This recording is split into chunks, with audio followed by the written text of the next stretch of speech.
when you take a look at the 4 teams left remaining, and if you really have to kind of evaluate, especially if you're a Bills fan, if you're asking the question, well, how are these teams, how are they getting to this point? How are the Philadelphia Eagles, who 2 years ago weren't even a playoff team, all of a sudden we fast forward now and they're a conference championship contender? Matter of fact, they look like they're the best team in football. How did they get to this point?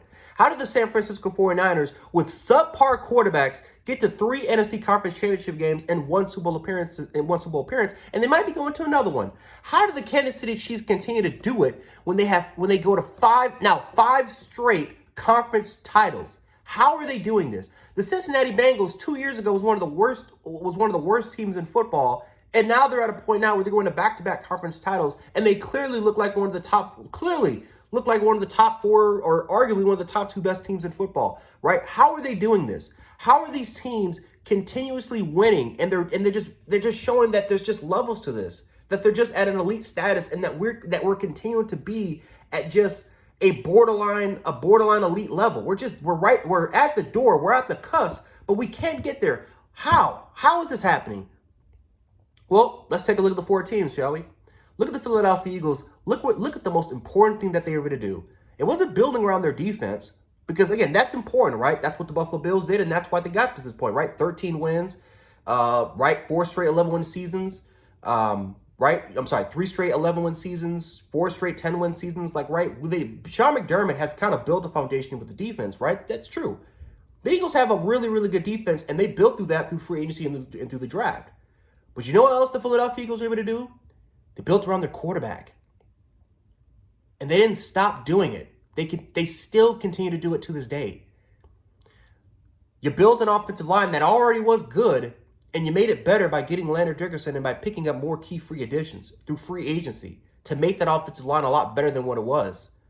Because Jason Kelce was already there. Lane Johnson was already there, but they continued to build through free agency and through the draft over the last couple years. And now they're to a point when they went from maybe having a good offensive line to now having one of the best offensive lines, if not the best offensive line in the league. Look at the San Francisco 49ers. They went from having an average offensive line about three years ago to building it through the draft and through free agency, trading for Trent Williams for a 3rd-round pick, which was a steal. Getting guys like Mike McGlinchey and a lot of these guys, building an offensive line through free agency through the draft in 3 years. Now they're to a point now where in 2 years, they've had back-to-back years where they've had top offensive lines, because look what they were able to do, because look what they were able to accomplish through free agency through the draft when they had the capital. The Kansas City Chiefs, the same thing. Top offensive line, building it through the draft, trading for Orlando Brown. Even with Tyreek Hill being gone, look what the Kansas City Chiefs were able to do. Get Juju Smith-Schuster. Get Scantling. At least attempt by drafting Sky Moore, who still has a lot of promise. And even then, they didn't stop. They didn't stop, because look what they did. They got Kadarius Toney through the season, and Jerick McKinnon. And those guys continue to make an impact, especially Jerick McKinnon, who late stretch has been phenomenal. And do you find it ironic that Tyreek Hill leaves and Patrick Mahomes puts up the best numbers in his career? Kind of crazy, right? When you continue to build around your quarterback. Because they could have stopped as soon as they got Sky Moore. They could have stopped right there, but guess what? No, they saw an opportunity. They wanted to get better because they know what it takes to get to this level. And they built around their quarterback by getting McKinnon and by getting Kadarius Toney. And now look, they're at a level now where 5 straight conference championships are not possible. Look at the Cincinnati Bengals. The 3 key names that continuously to be brought up week after week after week is T. Higgins, Jamar Chase, and Tyler Boyd. All players that were drafted, all teams that they were able to build through the draft. T. Higgins was a 2nd-round pick who, by the way, they drafted with Joe Burrow. After Joe Burrow in the 1st round, look what happened. You got T. Higgins, who was a steal, who was a 1st-round pick, who was, by the way, mocked to go to Buffalo. But you got T. Higgins, you got Jamar Chase, Tyler Boyd. It's one of the best. It's one of the best receiving corps, if not the best receiving corps right now in the league. You drafted Joe Mixon. Your defense, hell, you want to talk about building a foundation. You want to talk about potentially building a foundation with their defense. In 1 year, you got Trey Hendrickson, B.J. Hill. The only player that wasn't through free agency through a trade was Sam Hubbard. And their defensive line has been stout.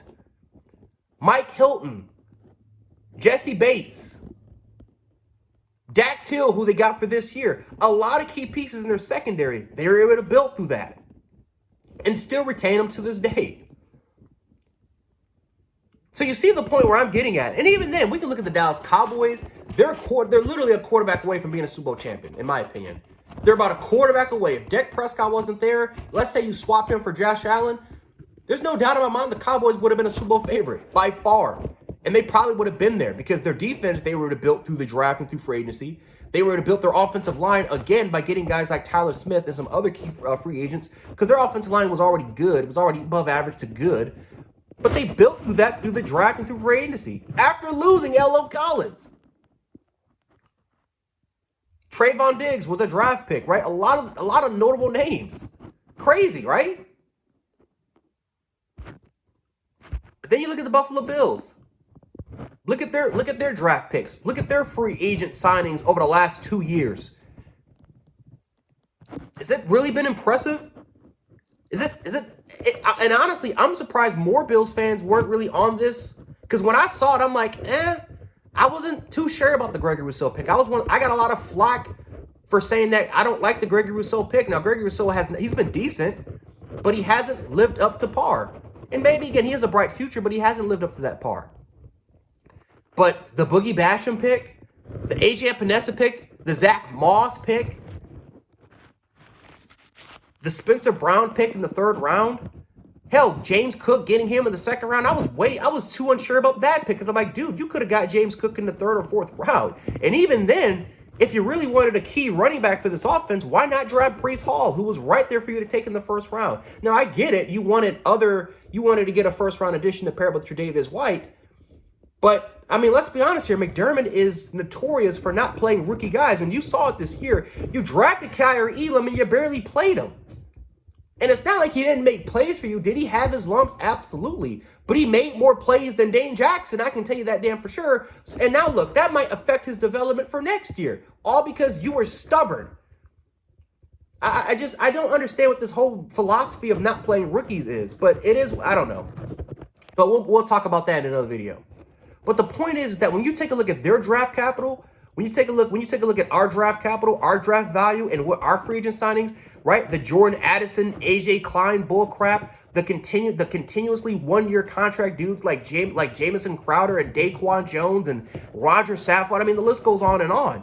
When you continuously put a Band-Aid on a wound that just won't close, it continues to bleed.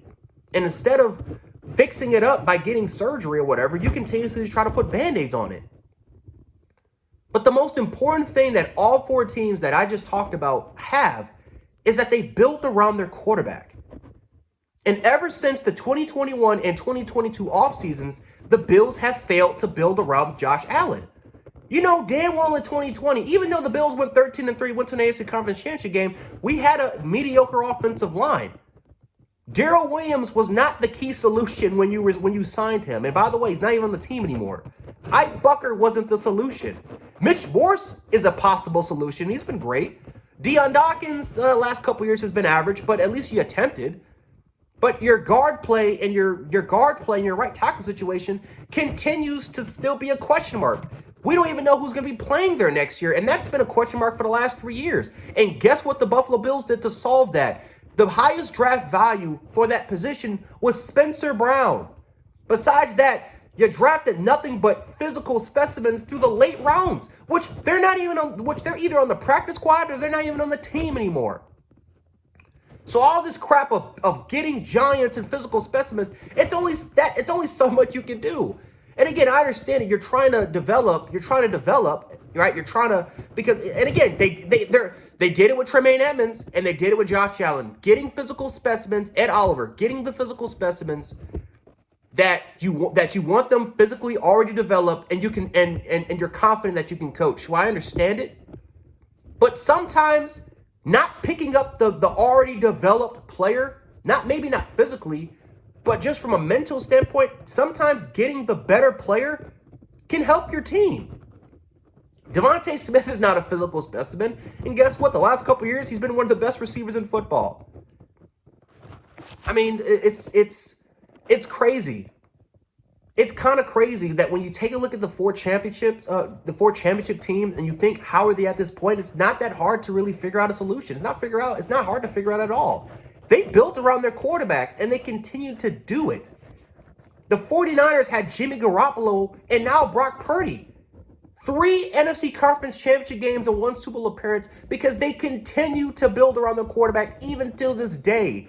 What did Buffalo do over the last 2 years? Get Gabriel Davis and Khalil Shakir. 2 draft picks, which one is still kind of unknown, has upside, but unknown. And the other one, Gabriel Davis, who's had his moments, he's had his flashes, but he's been inconsistent at best. So yes, we are at this point because McDermott and Beane have failed to build around Josh Allen. They have failed over the last 2 years. And all those draft picks that we continue to talk about, getting offensive linemen through the first round, at least through the first 2 rounds. You haven't got an offensive lineman for your quarterback since Cody Ford. Crazy, man. Which, by the way, you could have had DK Metcalf or A.J. Brown for your receiving core. Can you imagine those two with Stephon Diggs and Cole Beasley when he was in his prime here in Buffalo? Can you imagine what that would have looked like? Crazy. But we have failed to build around our quarterback, and that is why we're in the position that we're in right now. And until we realize that, until we can figure out that, hey, maybe building an offensive line or adding more receivers can help our quarterback out, because guess what? He has regressed a little bit. It's not to a point now where I think Josh Allen is just an average quarterback or maybe just a Kirk Cousins level. I still feel like he's an elite quarterback, but it's clear and obvious that ever since Brian Daboll and the staff that he was able to take, he's kind of regressed. And this organization, this franchise, hasn't helped him out. That's the sad part. They were too busy focusing on beating the Kansas City Chiefs, building a defensive line, which, by the way, has equal to nothing. You build a defensive line which is equal to nothing. That they forgot the most important part, which is building your quarterback. And that is what got quarterbacks like Cam Newton and Andrew Luck to have short careers in this league, because it was too damn late. It was too late. When they finally decided, okay, we need to build around our quarterback, it was already too damn late. Luck retired, and Cam Newton had a huge-ass regression through his game. Both physical specimens, both rare quarterbacks that you're rarely going to see in this league. But their careers are cut short because the organization were too stubborn enough to build around them. They focused on different areas. And again, until we realize that, we're never going to be on the level as the Cincinnati Bengals, as the Chiefs, as the Eagles, as the 49ers. And guess what? The Jets are about a quarterback away. They've already got their team built around their quarterback. They're just missing that guy. The Dolphins, the same exact thing. We've already got teams in our division that have already done it. They're just missing that Josh Allen level player. And when they get that player, it's not going to look good for this team. It's not going to look good for this organization at all.